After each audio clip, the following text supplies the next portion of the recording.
Лисаков орталық кітапханасы сіздердің назарларыңызға кітап «Мың жылдықтар қазынасы» бейнешолуын ұсынады. Белгілі неміс жазушысы Вилли Майнктың тарихи хикаятында венециялық саяхатшы Марко Полоның 13 ғасырда Моңғол империясының жасаған шытырман оқиғаларға толы таңғажайып сапары көркем тілмен баяндалады.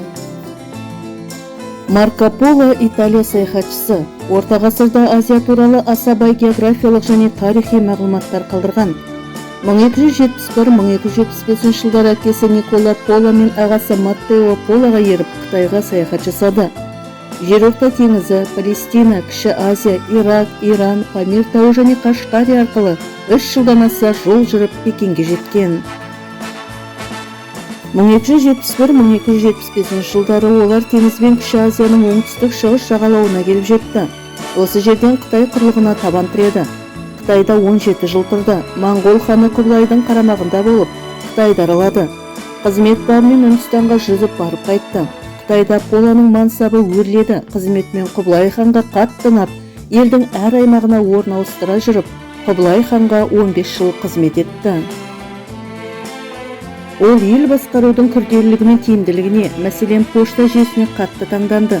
Осы жүйенің арқасында салт аттылар санаулы сағаттар ішінде 300 мың аттың көмегімен патшалықтың ең шалғайдағы бұрышынан Астанаға хабар жеткізетін. 1295 жылы теңіз жолымен Оңтүстік Азияны айналып өтіп, жерорта теңізі арқылы еліне қайтып оралды. Ол 17 жыл бойы жүріп өткен өмір соқпақтары, көрген түйгендер жайлы естелік кітап жазды. Марко Полоның еңбегі бүкіл Азия, солтүстік Еуропа және бірқатар Африка елдерінің географиясы, тарихы және халқы туралы құнды мағлұмат береді. Бұл кітап орасан зор табысқа ие болды және 14-16 ғасырларда теңізшілерге, картографтарға, жазушыларға айтарлықтай әсер етті. Ағылшынның атақты жазушысы Генри Райдер Хаггардың «Сүлеймен патшаның кенші» атты романы қызықты хикаяларға, шытырман оқиғаларға толы шығарма. Ғажайып суреттерге құрылған бұл туындыға Оңтүстік Африканың тамашада көркем табиғаты, оны мекендеген адамдардың табиғат аясындағы жұпыны тұрмысы, әдет салты, наным сенімі, сондай-ақ алғашқы бетінен бастап соңғы бетіне дейін оқушының бар назарын жаулап аларлықтай қызғылықты хикаяға құрылған.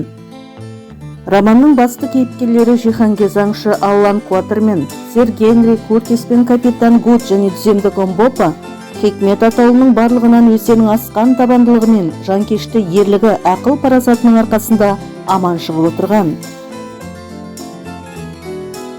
1885 жылы Генри Райдер Хаггардың «Сүлеймен патшаның кенші» кітабы жарыққа шыққаннан кейін көптеген адамдардан ұйқы қашқан. Іздеушілер патшаның байлығын іздеуге тырысты. Кітап авторы Хаггар Сүлейменнің алмаз, алтын және мыс кені болған деп есептейді. Кейбір деректерде оның әр 3 жыл сайын Офир еліне барып, алтын, қымбат тастар, маймылмен тауыса келгендігін айтады.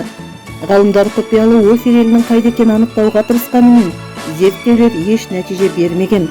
Тек бұл Үндістан, Мадагаскар, Сомали болуы мүмкін деген болжамдар ғана бар. Құрметті оқырмандар, Лисаков орталықтандырылған кітапханалар жүйесінің барлық кітапханаларында сіздер үшін өте қызықты таңғажайып оқиғаларға толы кітаптар көп. Марко Полоның таңғажайып саяхаты, Сүлеймен патшаның кеніші, тағы басқа да шым-шытырық қызықты оқиғаларға толы кітаптарды біздің кітапхана сөрелерінен таба аласыздар. Келіңіздер, өздеріңізді қызықтырған кітаптарды алып оқыңыздар.